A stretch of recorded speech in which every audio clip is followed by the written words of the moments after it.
중국 로봇 중에 뭐 쿵푸하고 댄스하고 이런 로봇들 있잖아요. 애초에 그 로봇이 학습할 수 있는 데이터는 어디서 얻을 것이냐, 이게 관건이죠. 제가 정말 깜짝 놀란 것 중에 하나는 수백 명이 큰 체육관 같은 데 모여서 각자 짝을 이루는 로봇과 함께 학습을 시키고 있어요. 한 사람이 짧게는 10시간에서 많게는 교대로 20시간까지도 만듭니다. 그러니까 이렇게 데이터가 부족한 것을 중국은 인해 전술로 지금 막고 있는 거죠. 이게 한국에서 가능할 것이냐? 이제 삼성전자가 엄청난 실적을 또 냈더라고요. 먼저 이 실적의 분석을 혹시 어떻게 하시나요? 뭐 저는 시장에서 예상한 범위하고 크게 바뀌지 않고 어느 정도는 잘 알려진 기조에 따라서 잘 나왔다고 보고 있습니다. 어떻게 보면은 물론 가격이 어느 정도 오른 상황이 반영된 것도 있습니다만 아마 3분기에는 더 가격이 오를 수밖에 없어서 실적이 아마 겉보기에는 더 강화가 될 것인데 뭐 일각에서는 당연히 염려는 있죠. 너무 가격이 오르거나 이러면 수요가 파괴될 수도 있고 아니면 조금 더 장기적으로 본다 그러면 미국 정부가 사실 한국의 이 양대 메모리사를 각각의 회사로 보지 않고 그냥 아예 한국의 메모리 회사다라고 보고 나서 회사를 제재하는 게 아니라 이제 한국에 대한 반독점법 같은 이슈 같은 것들을 제소할 가능성은 이제 조금씩 보이고 있죠. 그래서 어느 정도는 지속 가능한 이익선 안에서 이것을 관리하는 게 장기적으로는 더 전략적으로는 중요한 포인트가 아닐까 생각하고 있습니다. 네, 안녕하세요. 성균관대학교 공과대학 부학장 권석준입니다. 반갑습니다. 이게 지금 포인트가 핸드폰이라든가 전자기기의 값이 오른 게 사실 거기는 D램이 들어가는 건데 지금 뭐 삼성 하이닉스는 AI 시대에 HBM이 주가 됐는데 이 D램 값에 왜 이 영향을 주는지. 지금 사실 뭐 메모리 반도체라고 그랬을 때 D램 공장 따로 있고 뭐 이런 HBM 공장 따로 있고 뭐 낸드 공장 따로 있고 이렇게들 많이들 오해를 하시는데 물론 낸드 팹은 따로 있긴 합니다만 HBM 같은 경우에는 D램을 일단 만들어야지 HBM을 만들 수 있습니다. 근데 HBM을 하나 만들기 위해서는 적어도 3개 혹은 6개 정도의 D램 유닛이 필요한데 그러면 HBM을 그만큼 많이 만들면은 D램을 그만큼 많이 못 만들게 되겠죠. 따라서 HBM과 D램의 이 수요는 좀 엮여 있고 공급도 엮여 있을 수밖에 없어서 HBM 쪽으로 너무 많이 만들게 되면 당연히 D램의 공급이 좀 늦춰지는 영향이 없지 않아 있습니다.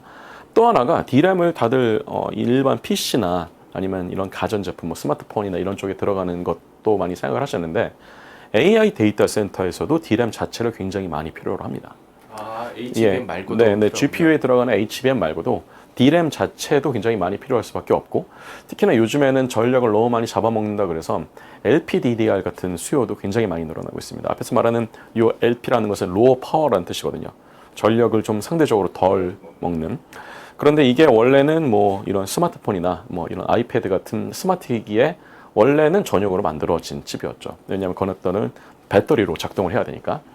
그런데 이제 배터리로 작동을 하기 위해서 만들어진 이 폼팩터를 잘 보니까 AI 데이터 센터에서 전력을 좀 줄일 수 있는 메모리로도 활용을 할 수 있겠다라는 생각이 든 거고 애초에 그래서 그렇게 폼팩터가 LPDDR로 정해져 있었던 환경에 대해서 오히려 이제 AI 반도체를 만드는 업체들이 그것을 아예 감안을 해갖고 설계를 해버리니까 LPDDR이 포함된 여러 D램들, 특히 예전에는 범용 메모리 반도체로 불렀던 이런 메모리에 대해서도 AI 쪽에서의 수요가 갑자기 폭증을 하게 되니까 당연히 그 전에 원래 D램을 썼었던 영역에서는 수요가 원래는 존재하는데 공급이 달리니까 가격이 폭증할 수밖에 없는 구도가 형성이 되는 것이죠. HBM은 수요가 계속 창출됐고 일반 D램은 수요는 유지되는데 공급이 줄어들었고 그러니까 둘 다 공급 부족 사태가 일어난 거죠. 일단은 애플이 CXMT를 비롯한 중국의 메모리 반도체를 이제 좀 구매를 할 수 있게 해달라라고 미국 연방 정부에 요청한 것은 예견된 수순이었다고 보고 있고요. D램인 거죠? 네, 그렇습니다. 특히 애플은 뭐 잘 아시는 것처럼 주기적으로 아이폰 같은 것들을 업데이트를 해야 되고 또 그걸 한 번 만들면 수억 대씩 만들기 때문에 거기에 필요한 D램을 확보를 해야 되는 상황에서 D램 확보가 어려워지니까 어떻게 보면 약간 그레이드가 낮은 이런 CXMT의 D램마저도 지금 필요한 상황이 된 거고 그래서 애플의 그런 플래그십 기기에는 당장은 못 들어가겠지만 애플도 워낙 이게 한번 제품을 출시하면 워낙 스펙의 범위가 다양하지 않습니까?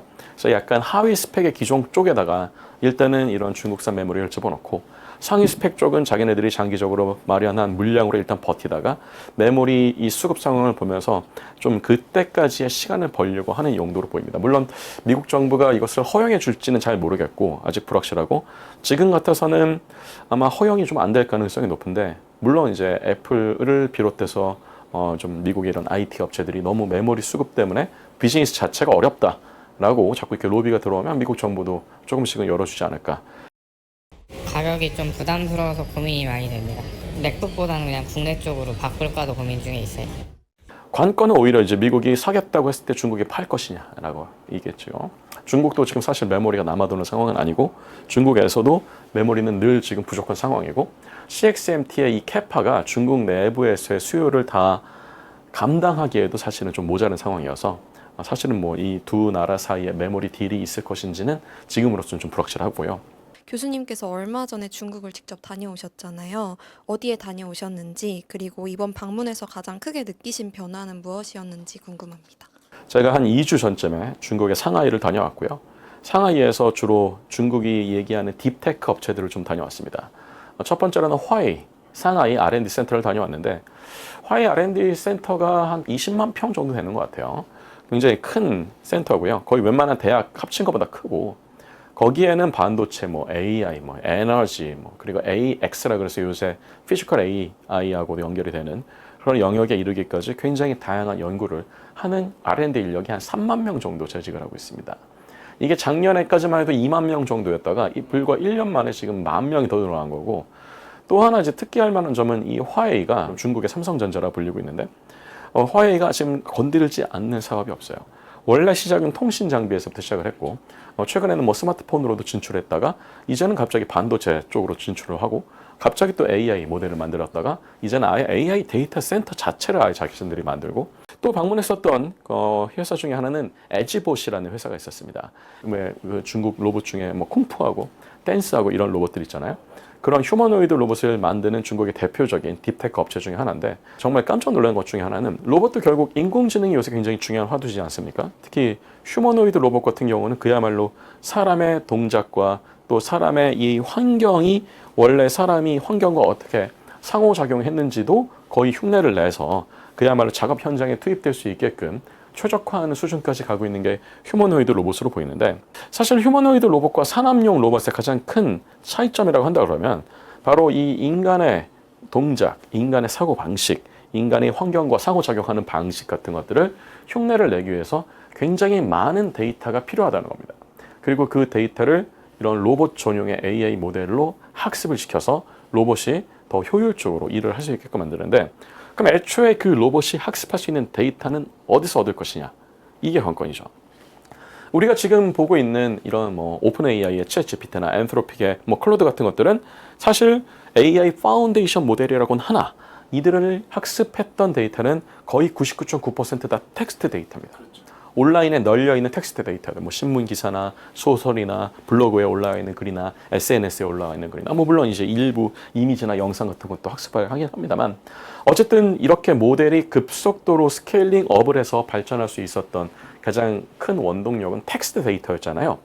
로봇은 텍스트로 학습이 안 돼요. 텍스트로 학습이 되긴 되지만 아주 일부 영역만 학습이 되고요. 로봇을 학습시키기 위해서는 사람의 동작 데이터가 필요합니다. 근데 그 동작 데이터는 인터넷에 널려 있지 않잖아요. 영상으로도 사실 확보하기가 쉽지는 않고.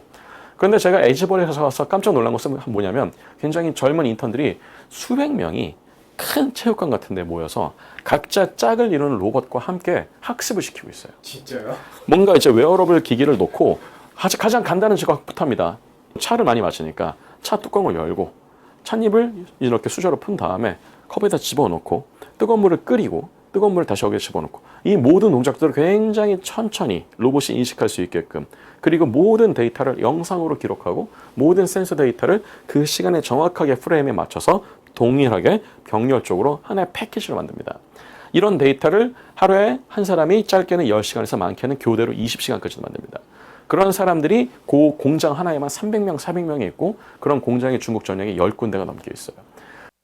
국가 차원에서 벌써 재작년부터 센터 만들어서 뭐 예를 들면 옷 개는 동작 데이터만 계속 생산해내는 거, 어디는 못 박는 것만 하는 거, 이런 국가 그 데이터 센터들 만들었거든요. 그러니까 이렇게 데이터가 부족한 것을 중국은 과거처럼 인해 전술로 지금 막고 있는 거죠. 이게 한국에서 가능할 것이냐? 가능은 하겠죠. 근데 중국에서 예를 들어서 뭐 1,000만 명이 이런 작업을 하고 있을 때 한국에서는 50만 명밖에 못 할 거 아닙니까? 일단은 그래서 만약에 저희가 이런 피지컬 AI의 핵심이라고 얘기할 수 있는 로보틱스에서 정말로 부드럽게 이용이 가능할 수 있는 예를 들어서 로봇용 파운데이션 모델을 만든다라고 했을 때 데이터가 전부는 아니겠지만 데이터가 굉장히 핵심적인 역할을 하는 부분에서는 중국이 이 정도의 어떤 이 자원의 집중과 인해 전술로 맞붙이쳐 온다 그러면 과연 한국을 비롯해서 여기에 대해서 1대1로 경쟁할 수 있는 나라가 얼마나 될까에 대해서 좀 이 불안감과 좀 염려가 같이 들었었습니다. 또 제가 갔던 데 중에 하나는 미국의 제재 대상으로 굉장히 유명한, 예전에는 비전 인식으로 굉장히 유명했죠. 뭐 어디 가면 요새는 회사 출입할 때 뭐 지문을 찍거나 눈을 뭐 홍채를 보거나 그런지도 않고 그냥 안면 인식을 해서 들어가죠. 아마 이제 대부분의 회사들도 그렇게 될 거라 보고 있는데, 중국이 이런 화면에 특히 안면 인식 기술이나 자동차 번호판 인식 기술이 발달했던 이유 중에 하나는 뭐 기본적으로 그쪽은 좀 감시 사회이기 때문이죠. 그런데 그 센스타임이라는 회사가 비전 인식으로 한 10년 넘게 업력을 쌓았더니 최근에는 그 비전 인식을 하니까 비전 쪽에 데이터가 많이 쌓였을 거 아닙니까? 이걸 가지고 또 피지컬 AI와 AI 모델 쪽으로 또 변신을 하고 있더라고요. 지금 제가 다녀봤던 이런 학교도 있고 연구기관도 있고 스타트업도 있고 뭐 굉장히 큰 화웨이 같은 대기업도 있고 뭐 딥테크 업체도 있고 AI 업체들도 있는데 서로 업종은 다르고 성격은 다르지만 제가 받았던 공통적인 인상 중에 하나는 이들이야말로 지금 속도전을 벌이고 있다는 거. 분초를 다투는 시간과의 전쟁을 하고 있다는 거. 그리고 또 하나 좀 흥미롭고 약간 안타까웠던 것 중에 하나는 이들은 굉장히 자랑스럽게 자신들의 직원들의 평균 나이가 뭐 25살밖에 안 된다, 29살밖에 안 된다, 뭐 30살 초반이다, 뭐 40대가 되면 임원 아니면 할 수가 없다, 뭐 이런 것을 굉장히 자랑스럽게 얘기하는데 그만큼 좀 젊게 유지하려고 굉장히 노력을 많이 한다는 인상을 받았지만 반대로 얘기하면은 그 직원들이 젊었을 때 입사를 한 다음에 좀 어느 정도 경력이 쌓여서 나이가 들면 어떻게 되는 것이냐 물어보면 약간 얼버무리더라고요. 좀 어쩔 수 없이 뭐 자연스럽게 제 발로 나간다 이런 얘기들을 하는데 지속 가능한 모델로는 보이지는 않았습니다. 다만 지금 시간과의 전쟁을 하는 상황에서는 이런 모델이 어느 정도의 효용 가치는 있겠다라는 생각이 들었지만 단기적인 목표를 달성하고 나서 중장기로 갔을 경우에는 과연 이것이 계속 지속이 가능할 것인가. 특히 젊은 사람들이 받는 이 스트레스의 무게는 뭐 우리나라도 사실 마찬가지지만 굉장히 큽니다. 어마어마하고요.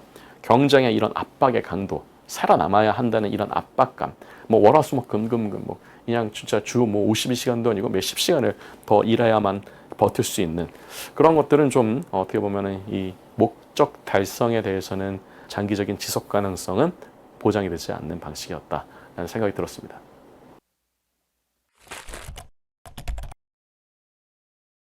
사실은 뭐 제가 기회가 될 때마다 우리나라의 이 반도체 초격차 혹은 이게 중국이 따라오는 것을 견제하기 위한 아주 좋은 선례이자 안타까운 사례로 언급을 많이 하는 게 바로 이 2차 전지 쪽입니다. 배터리 쪽인데 불과 한 5, 6년 전만 하더라도, 그러니까 코로나 전후만 하더라도 한국을 대표하는 배터리 3사, 그러니까 뭐 이게 삼성 SDI나 LG 에너지 솔루션이나 SK온 같은 이런 회사들의 합산 점유율은 중국의 한 2배 정도를 넘었습니다. 근데 지금은 이 세 회사의 합산 점유율이 중국의 1등 CATL은 물론 2등 BYD 같은 회사의 절반에 못 미치는 수준까지도 좀 떨어지고 있어요. 사실상 지금 글로벌 2차 전지 시장은 그냥 중국이 다 지배를 하고 있다라고 해도 과언이 아니고 이거는 좀 저희가 넓게 봐야 되는데 중국이 물론 뭐 기술력도 많이 쫓아오긴 했습니다만 애초에 그런 2차 전지를 만들기 위한 필수 재료들, 뭐 리튬이나 흑연 같은 재료들의 공급망을 자기네 나라 안에서 이미 완성을 했기 때문입니다. 사실은 이제 우리나라 같은 경우에는 배터리 굉장히 잘 만든다고 하지만 리튬도 그렇고 뭐 그래파이트도 그렇고 대부분의 소재들은 거의 다 수입을 해야 됩니다. 그리고 그나마도 중국이 수입을 하다가 요즘 그 수입선을 다변화한다고 하는데 공급망의 이런 제일 밑바닥부터 본다고 그러면 중국이 유리해볼 수밖에 없는 상황에서 여기에다가 지금 중국은 내연 기관차를 또 건너뛰고 지금 자동차 산업 전체가 다 전기차로 다 변신을 하고 있지 않습니까? 그러다 보니까 상용차는 물론이고 승용차에서도 대부분이 지금 이제 전기차가 대세가 되는 상황에서 그 전기차의 운행 거리를 늘리기 위해서 그거에 적합한 무게를 가지면서도 이런 좀 에너지 밀도를 가질 수 있는 배터리로서 LFP가 낙점이 됐고 이게 중국의 배터리 업체들이 후발주자로서 원래 이런 NCM을 가지고 있었던 한국의 선발 주자들의 기술적 해자 때문에 어쩔 수 없이 좀 상대적으로 에너지 밀도가 떨어졌던 LFP로 들어온 것이 오히려 전기차로 전환이 되는 과정에서는 이런 좀 원가 경쟁력, 그리고 소재 자체에서 또 많은 혁신이 있다 보니까 이제는 NCM만큼은 아니지만 이 LFP도 꽤 장거리 운송에 적합할 수 있는 그런 형태로 변모한 다음에 중국 시장 자체가 또 커지고, 이게 전기차 시장뿐만 아니라 이제는 또 이 AI 데이터 센터의 마이크로 그리드에서 굉장히 중요할 수밖에 없는 배터리 기반의 에너지 저장 장치, 즉 BESS에서도 또 수요가 폭증을 하다 보니 규모의 경제가 생각보다 빠르게 일어났고, 학습 곡선에 생각보다 이르게 진입을 했고, 그래서 가격이 굉장히 더 빠르게 다운될 수 있으니까 이게 다시 선순환이 돼서 이 시장의 점유율이 확장이 되고, 그것이 다시 또 이 원가 경쟁력에 반영이 되는 그런 방식의 선순환 사이클을 굉장히 사람들의 예상보다 빨리 탔죠. 그러다 보니까 이제는 NCM에서 출발했었던 한국의 업체들은 NCM 하나만 가지고서는 경쟁을 하기가 어려워진 상황이 됐고, 그래서 이제는 최근에는 부랴부랴 한국의 배터리 3사도 LFP로 꽤 좀 많이 좀 변신을 해서 전기차나 배터리 ESS 쪽으로 좀 시장을 확장을 하려고 하고 있지만, 상대적으로 이 LFP 측면에서는 중국의 배터리 회사들에 비해서 경쟁 곡선, 학습 곡선에 진입이 늦다 보니까 아직은 시장에서 고전을 하고 있는 것이죠. 저희가 이 배터리 사례를 반도체 분석을 할 때 정말 잘 좀 눈여겨보면서 교훈을 얻어야 될 것 중에 하나는, 상대적으로 좀 기술 진입 장벽이 낮다, 뭐 상대적으로 좀 저부가 가치다 라고 하는 것들은 알고 보면 굉장히 성숙 기술이어서 그럴 수 있어요. 성숙 기술이라는 것은 다시 말하면 굉장히 안정적인 캐시 플로우를 보장해주는 캐시카우일 수도 있다는 얘기입니다. 반도체에서는 이런 범용 반도체가 그런 캐시카우 역할을 합니다. 우리가 잊지 말아야 될 것은 HBM이나 혹은 CHBM이나 아니면 굉장히 요새 뭐 각광을 받고 있는 AI 특화된 AI 반도체, 멋있죠. 비싸고 돈 많이 벌 수 있을 것 같고, 뭔가 AI의 경쟁의 최전선에서 정말 이 초격차를 만드는 요소인 거는 확실합니다. 근데 그것만 신경 쓰다 보면은 원래 이 메모리 반도체의 근간을 이루고 있었던 캐시카우를 놓치게 될 수도 있어요. D램이나 낸드 플래시 같은 것들이 우습게 볼 게 아니라는 겁니다. 이것은 이미 작년에 말부터 시작해서 지금 5배, 6배까지도 가격이 올라서 이미 굉장히 큰 캐시플로우의 덩어리를 만들어주고 있긴 한데, 이게 상대적으로 진입장벽이 낮다 보니까, 물론 쉽다는 그 뜻은 아닙니다. 상대적으로 낮다 보니까 일단 중국의 반도체 업체들이 HBM을 당장 따라잡으려 하지 않아요. 그래서 D램부터 진입할 거고 낸드부터 진입하겠죠.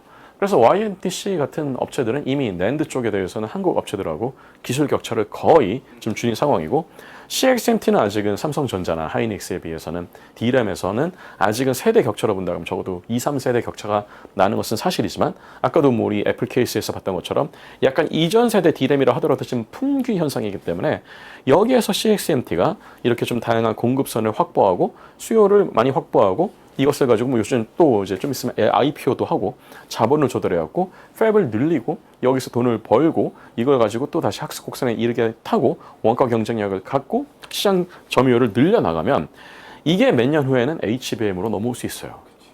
이게 생각보다 저는 중요한 지점이라고 보고 있고요. 또 하나 이제 여기 시그널 중에 하나가, CXMT가 작년만 하더라도 원래 4등이었어요. D램 분야에서는. 올해 3등이 확실합니다. 거의. 3등에 진입할 수도 있어요. 올해 지금 이제 마이크론의 지위까지 위협할 수 있는 상황까지 올 것 같아요. 올해가 아니더라도 1, 2년 안에 그렇게 될 가능성이 굉장히 높습니다. 이거는 마이크론이 못해서가 아니고 CXMT 자체가 물량을 밀어낼 것이기 때문에 그렇습니다. 그리고 이게 저부가 가치를 가지고서 하니까 사람들이 처음에는 약간 우습게 생각하다가, 아까 말씀드렸던 것처럼 저부가 가치가 평생 저부가 가치가 아닙니다. 계속 진화를 하겠고, 그것을 미국 정부가 완전히 견제할 수가 없는 것이 아까 말씀드렸던 것처럼 지금 중국에서의 D램 수요 자체, 메모리 수요 자체가 이 중국 내에서 행사하는 것만으로도 지금 커버가 안 될 정도로 폭증하고 있는, 미국만큼이나 폭증하고 있는 상황이어서 미국 견제를 아무리 해도 그냥 중국에 들어오면은 아무도 지금 견제가 안 되는 그런 상황이 몇 년 이상 연출될 가능성이 매우 높다는 점을 한국의 메모리 메이커들은 유념할 필요가 있다는 거죠.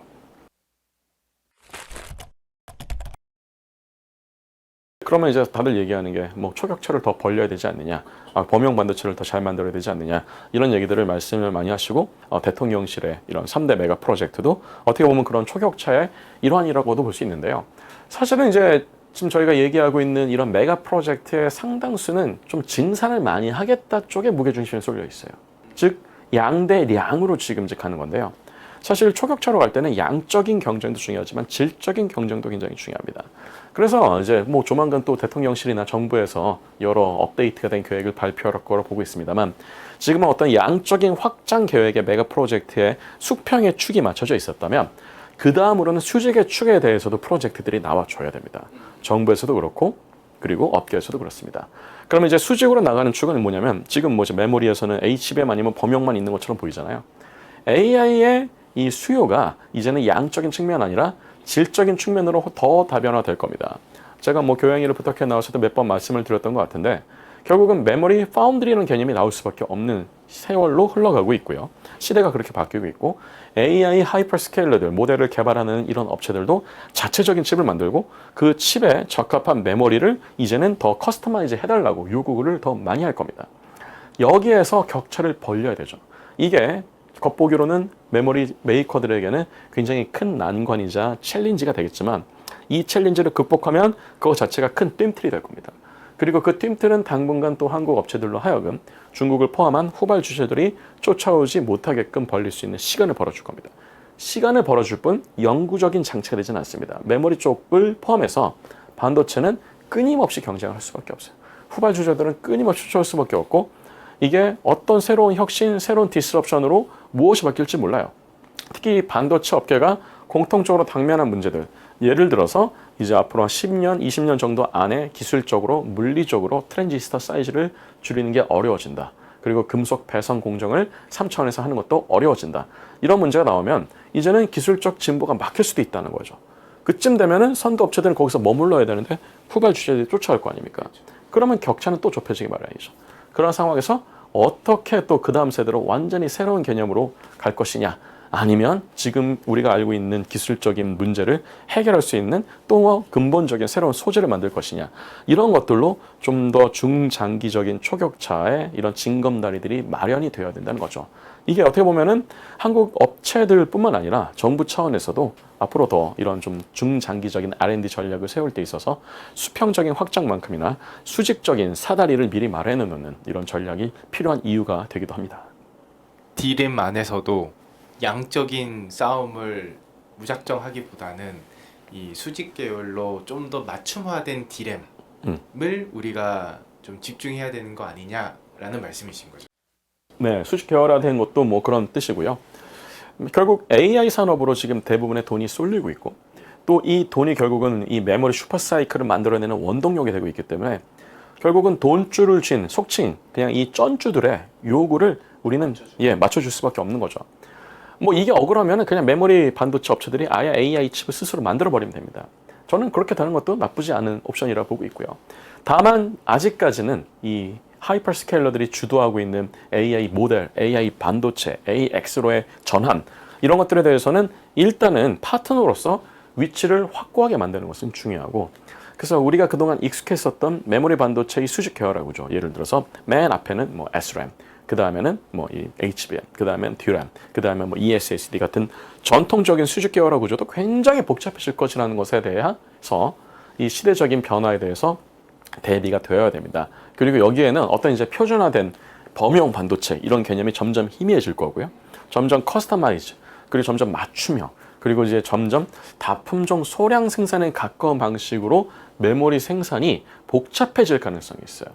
이것을 할 수 있는 업체가 물론 지금 강자들이 제일 유리하지만, 오히려 너무 공룡일수록, 너무 덩치가 클수록 변화에 적응이 어려울 수도 있어요.